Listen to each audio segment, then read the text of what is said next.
দেখুন আমি একেবারে আপনাদেরকে ভিতর থেকে দেখানোর চেষ্টা করছি বন্ধুরা। দেখুন এদের এই ছোট দোকান কিন্তু লক্ষ লক্ষ টাকা হচ্ছে যে ওদের এই দোকান থেকে ইনকাম হয়। দেখুন আর এখানে দেখুন প্রত্যেকটার ভিতরেই এরকম করে আছে চিরো। এটাতে হচ্ছে মুরগির মুরগির খান খান। দেখুন এখানে কিন্তু হচ্ছে মানে এক একটা জায়গায় হচ্ছে যে এক এক রকম চাহিদা।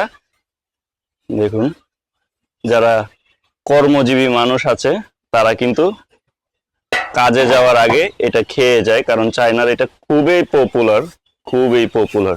দেখুন তারা হচ্ছে সকালে যারা কর্মজীবী মানুষ আছে তারা যাচ্ছে। আর এই মহিলা এত কর্মঠ, চায়নাতে কিন্তু হাজবেন্ডের থেকে ওয়াইফরা বেশি কর্মঠ থাকে। দেখেন ওরাই আসলে দোকানটা চালান।